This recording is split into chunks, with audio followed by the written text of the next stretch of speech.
We're now going to do something that we have not done at Globe before in the opening plenary. We're going to have a special one-on-one interview between one of the world's top business leaders and one of the most renowned business journalists.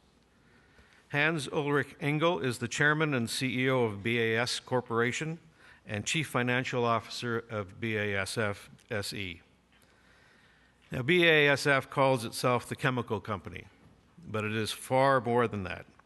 First of all, it's the largest chemical company in the world, and you can gain further insights about this global giant and the people who run it from the clear and simple mission statement that appears on their company's website. We create chemistry for a sustainable future. We combine economic success, social responsibility, and environmental protection. Through science and innovation, we enable our customers in almost all industries to meet the current and future needs of society. I think that company logo or that statement encapsulates what we've heard from three speakers earlier. A lawyer by training, Hans has been engaged in almost every facet of BASF's worldwide operations. In addition to his many responsibilities as a member of the BASF board, he leads all activities in the North American business region, including BASF Corporation in the US, BASF Canada, BASF Mexico, and the Global Catalysts Division. I'm not going to say anything more about Hans because you will learn more about him during the interview on creating chemistry for a sustainable future that is about to unfold. To probe behind the title and learn more about the man that drives BASF, we will be joined by Marc Gunther. Marc is the editor-at-large of Guardian Sustainable Business US and is a contributing editor to Fortune magazine. A widely read blogger at marcgunther.com, he is also the author of several books, including Faith and Fortune, How Compassionate Capitalism is Transforming American Business. May I invite Marc Gunther and Hans Engel to the stage, please. Tell us why a chemical company is kicking off a conference on sustainability. Mark, I think the easy answer to the last part of your question is because we were invited. Now let me briefly talk about BASF. Who is BASF? It's actually my world. It's data. It's figures. So here we are, about $100 billion in sales, 100 billion in market capitalization, 112,000 employees globally. Out of that, about 12,000 in research and development, 380 production sites around this globe. We are operating our production sites in 80 countries. Wow. We're supplying more than 150. And you know how this goes. I can go on and on and on and provide you with more. One thing that may be of interest is we run our company with 5 segments. They reach from what I call upstream in BASF's world, which is the production of oil and gas, to a downstream sector, which is called functional materials and solutions. So we produce the molecules that we need to produce our chemicals, and we go downstream as far as active ingredients for pharmaceuticals, active ingredients for cosmetics, and active ingredients for crop protection. Okay. And that may be it in a nutshell. One reason perhaps you're not as well known here in North America as you are in Europe is you do not have any direct-to-consumer products. Am I right about that? Entirely business to business? That is absolutely correct. And here I'll give you a small story. I live and work in the US, but I have to travel frequently to Europe and to Germany. And what usually happens is when somebody looks at my passport and asks me about my visa, I show that, and then the question comes, BASF, and who is that? So in the past, I got the, oh, that is the tape company. Well, we used to produce tapes, but we sold that business in 1996, if I recall correctly.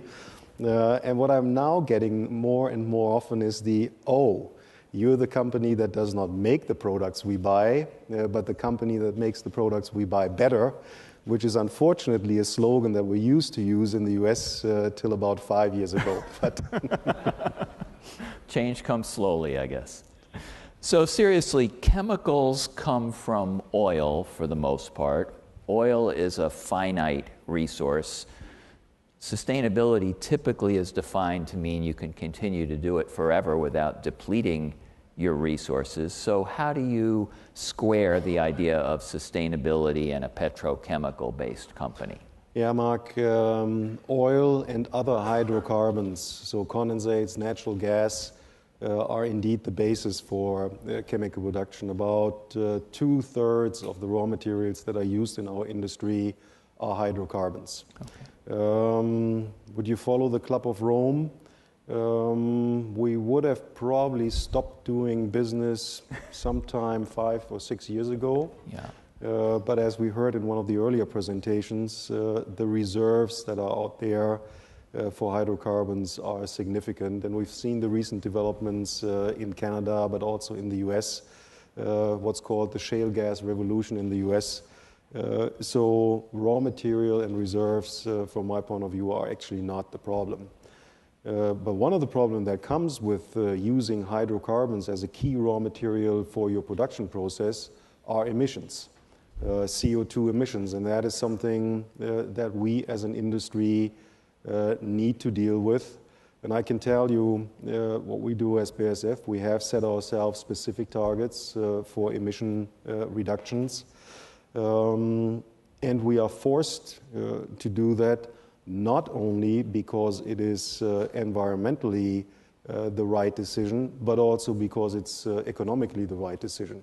You want to make sure in an industrial business that you reduce your input to the extent possible, and with that the cost to the extent possible, and increase your output to the extent possible. So we're going to dig into the carbon issue in just a few minutes, but I don't want to let pass what you said in the first part of that answer, because I think it's both interesting and important for environmentalists, at least, to hear this point of view. I think what you're saying is that this conventional wisdom that we live in a world of finite resources, you hear that phrase a lot, is really not accurate when you start to dig deep into it, that through innovation, through different use of resources, perhaps we're not on a finite planet. I think you can look at this in different ways.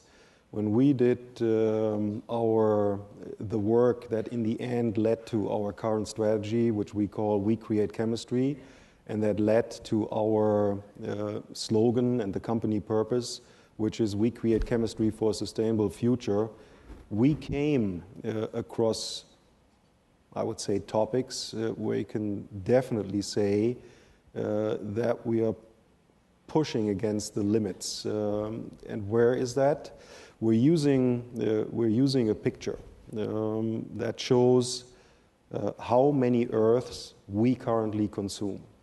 And the way we consume around this globe at this point in time, we're using, according to our calculations, about 1.5 times what the Earth can provide on a sustainable basis. This is with 7 billion people living on this planet. By 2050, the expectation is there will be 9 billion people on this world. And as a result of that, if we continue to live and to consume the way we do today, we would need something like 2.5 to 3 times what the Earth can provide on a sustainable basis. Pretty clear when you use a picture like that it can't go on this way. Now I come back to the other part of the question, which is on resources, and that is absolutely true. I mean, if you look at an high responsibility for oil and gas business from 2008 through 2011, and you look at how the view on reserves has developed. You look at something like shale gas in the US, which till the year 2010, for most people, they hadn't heard about it, they didn't know about it. And it's a complete change in the meantime. And the reserves are much, much bigger than what anyone had expected in 2010 or 2011. There's basically every day coming new information about new reserves, and they go down, they go up. I mean, this whole idea of finite resources really doesn't incorporate the idea of innovation, the idea we can substitute things, use things more efficiently, et cetera. But that actually leads to the next question I have. You mentioned you do see resource limits, we could say. Is that why BASF has sort of put sustainability, at the center of its mission? Fundamentally, what is the business case for doing that? Is it a risk problem? Is it a resource issue? Is it driven by opportunity? What's the core business case around sustainability at the company? Marc, I'd say it's a way to run a business in a responsible way. BASF was founded in 1865, so next year we'll be 150 years old.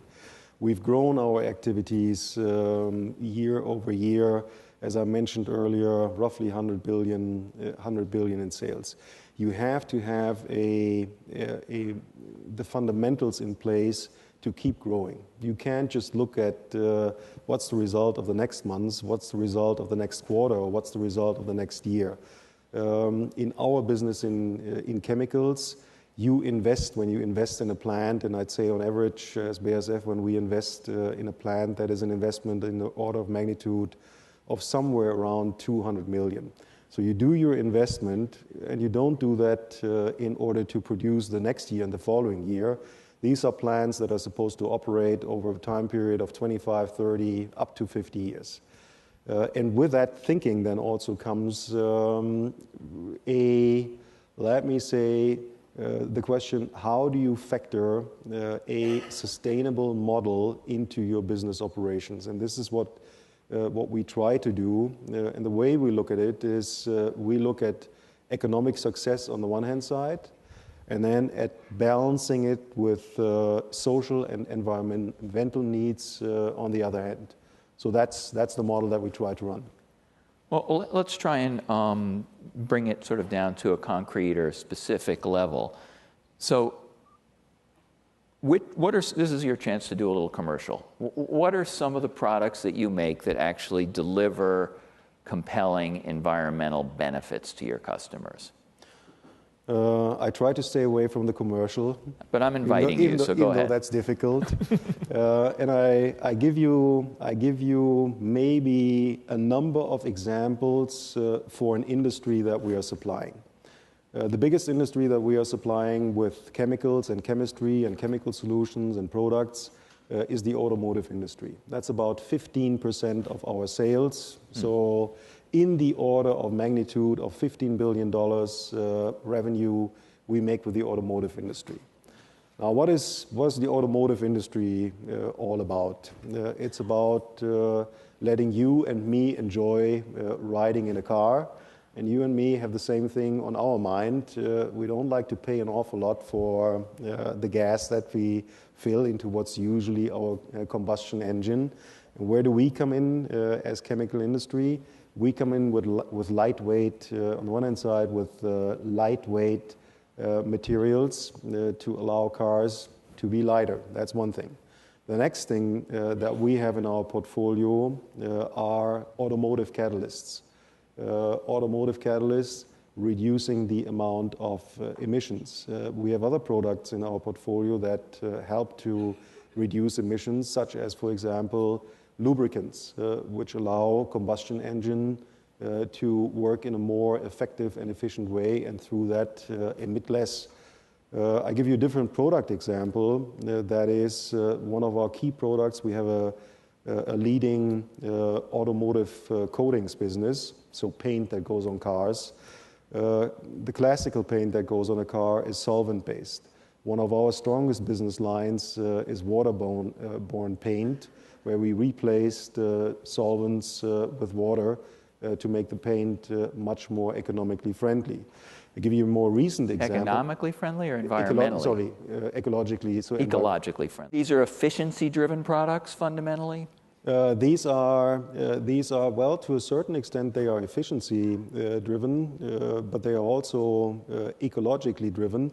And I wanted to give you one more example, which is 3 years ago, we decided to go into the area and build a business for battery materials for electromobility, which is also a way where we as a chemical industry can make a contribution. We don't want to become a battery producer or a cell producer.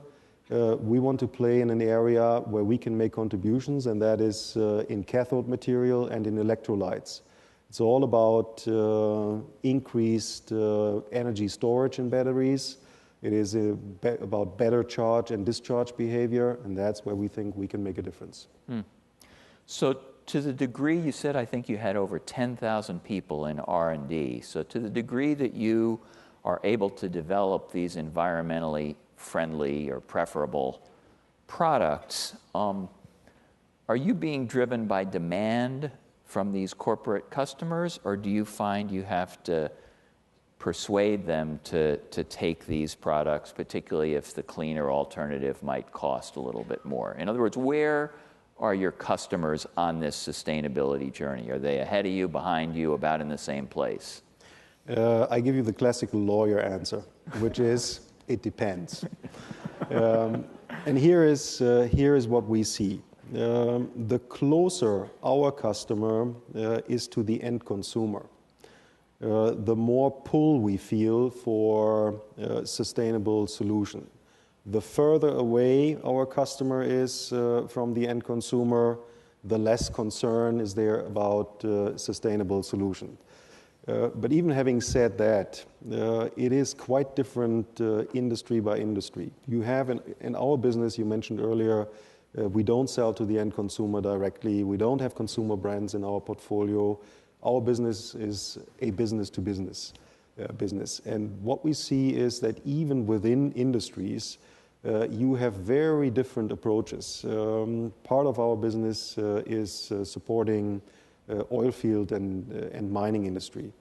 And there are some customers who are very concerned about the way they produce, and they are very concerned about the environment, and others are less. You see the same with respect to car manufacturers. There are some, and I won't name anyone here, but there are some who are really at the forefront when it comes to sustainable solutions, and others are less concerned. You don't even want to name the ones that are at the forefront, then you're complimenting a customer. You know what? We do business with all of them, so. All right, I'll try a different approach. You want to compare the European customers to the North American customers in terms of their commitment? I mean, the political environment's very different in those two places. Yes, and I think sustainability plays a stronger role in, let's say, in Western Europe than what I experience in particular in the US. In part, that's driven by the policymakers. Think about the greenhouse gas initiatives that we've seen in the European Union with certain carbon tax, greenhouse gas regimes, which you can look at and say, oops, it's an additional burden to the business. And you look into other regions in this world where it's much less of a topic, and you see a trickle-down effect also with respect to your customers and with respect to the demand. So I'd say Western Europe overall a bit further developed when it comes to requests for sustainable solutions and developments than North America and in particular the US. Yeah, that's a very interesting insight. Do you have a sense of where Asia fits in as well? Well, we heard earlier from the Premier discussion about China and a stronger focus on natural gas. When I listened to that, what came to my mind is the push that I currently see in China to base the chemical industry more and more on coal, which more than compensates the emission savings that you would get from a 4% increase in natural gas for power and utility production. I'd say Asia, how do I say that diplomatically, overall is a little bit more behind, I would say. Huh. So they're using coal essentially to power chemical plants in China. That is what I see as a current development there. Yep. So I was interested to see that BASF on this climate topic has someone who's called a climate protection officer who works on those greenhouse gas commitments you spoke about, and who also tries to develop, more climate-friendly products. And also following up on what the Premier said here this morning, where there's a carbon tax in British Columbia, and by her account, the economy is doing well. As a carbon-intensive company, what effect has carbon pricing in Europe had on BASF? Has it added costs? Has it caused you to shift any manufacturing out of Europe? As you know, this is a huge political debate in the U.S., or at least not now, but it will be, and it has been. Yeah. So carbon pricing certainly has an effect. It has, when you look at it, first of all, economically, it has a cost impact. Has a cost impact. Cost impact. Has it driven us to move production out of Europe? No, it has not. Why not? What we do, our business model is one where we want to produce where our customers are, and Europe is an important market for us, as is North America, as is Asia.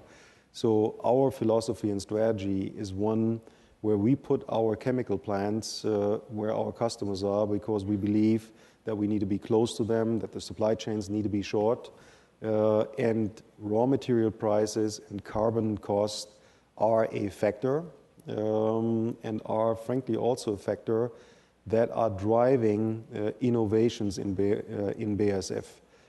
Yes, we have I call him the climate pope in our organization, but that's not the only thing that we have. We also have a stakeholder committee that advises us on sustainability questions. And what we do as BASF is we run an integrated production model. The biggest site that we have in our system is a site in the lovely industrial city that is called Ludwigshafen in Germany. Picture a site that is 5 miles long, 1.5 miles wide along the River Rhine.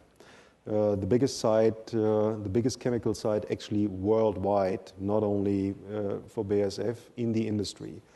That is where the origin of BASF is, goes back to the year 1865.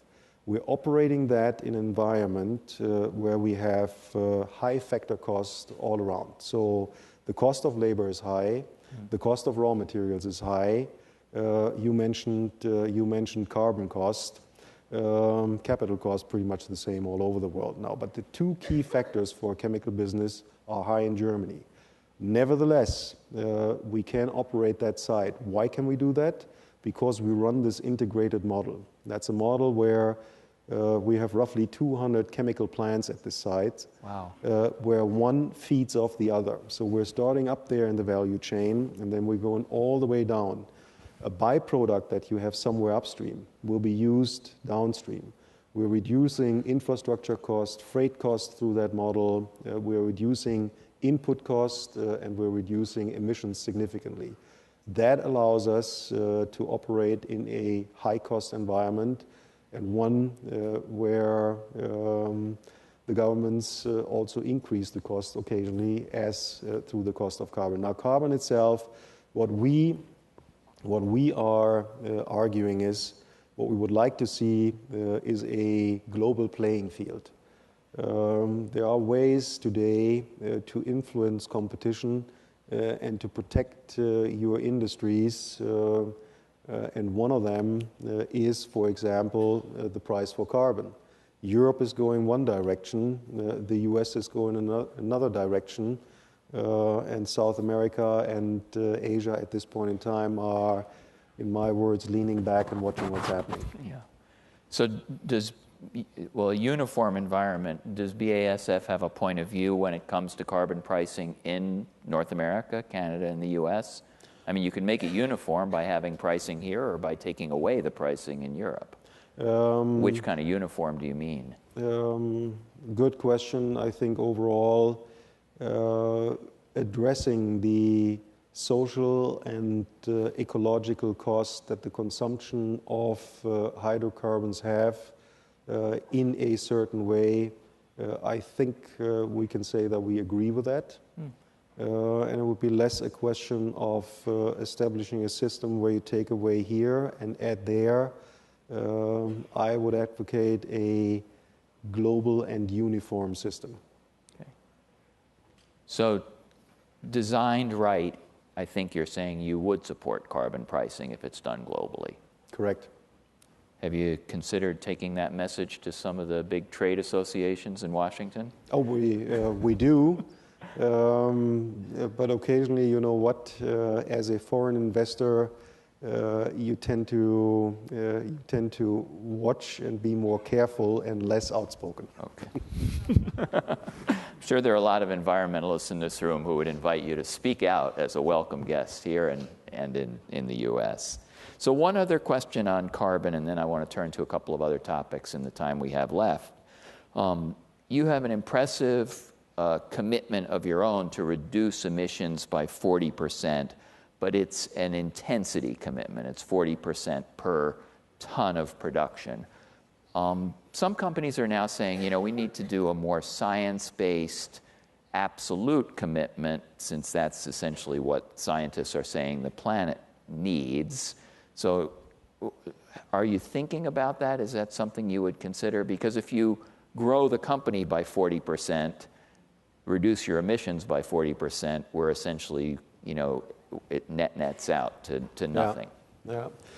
Now, running a business, from my point of view, is about growing a business and growing a business profitably on an ongoing basis. You don't want to stand still. You don't want to just administer what you have in your portfolio. Now, what has BASF done with respect to absolute reduction of emissions between 1990 and 2013? We've reduced CO2 equivalent emissions. I think the exact figure is by 48.4%. So let's say roughly 50%. On an absolute basis. On an absolute basis, compared to the year 1990. Our target to reduce, and this is on a per ton of product basis that we set, and the baseline is the year 2002 till 2020, is 40% specific CO2 emission reduction. Now, I understand where you're coming from, but a business like BASF's, I'll give you an idea. In the year 2002, our sales in euros were 33 billion euros. In the year 2013, our sales in euros were 75 billion euros. Wow. A big part of that growth is driven by volume. And that's where we say, if we were to make a commitment to reduce the absolute emissions, that would actually tie our hands and would not allow us to grow in the way that we need to grow. And this is with the background that we think that the chemical industry will have to provide significant solutions going forward in order to drive sustainability. I think either tomorrow or on Friday, Peter Bakker from the World Business Council on Sustainable Development will be here. I had a discussion with him last week, and he looked at me and said, Hans, you have to scale up. The chemical industry has to scale up, because if you don't do, we will not be able to cope with the challenges that this world has. And he had a very impressive presentation where he covered areas like mortality, children, and I found it very interesting that somebody who's not, I would say, close to the chemical industry comes to us and says, guys, you have to scale up because we need you, we need your innovation power to help us find the right solutions. Okay. I'm getting a signal that we're just about out of time. Let me squeeze in one more question. You're lucky I'm not going to get to my GMO question this morning. Oh, I'm more than happy to answer that too. So there's been a lot of attention paid to big retailers in the US and Canada like Walmart and Target. They have these policies where they're trying to eliminate or reduce so-called chemicals of concern. In a sense, they're substituting themselves for government in some ways here. Is this something BASF is watching? Is it going to affect the way you design the chemicals that end up in products we use every day, like cosmetics and shampoos? Now, Mark, I'd say this is not only what we are watching. We've engaged in a dialogue there because we believe that dialogue will get us to the right solutions for everyone who is involved and is concerned. First of all, it is quite interesting to see how this, what I call private legislation, is happening. Yeah. And what I'm a bit worried about is that we will see different standards being developed. So that is something where I think you need a good, strong dialogue between the Walmarts, the Targets, also other organizations which are trying to develop their own rules and standards. Still early stages. I think in the case of Walmart, if I recall that correctly, Walmart said we will come out with a list of 10 chemicals. There was one specified last year. I think at this point in time there are 2 specified. Now, why is it 10? Why is it not 15? Why is it not 5? Good question. What is it all about? So, and that you only get to if you sit down, if you talk to each other. And it's also, I think, important to understand what our industry can do, where we can substitute chemicals which may be of more concern with others, what the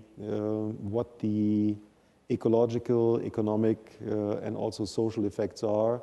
And I think you can't do this by sitting somewhere at your desk and decide, okay, this fits and that doesn't fit. Yeah, interesting. Lots more to talk about, but I am sorry to say we're out of time.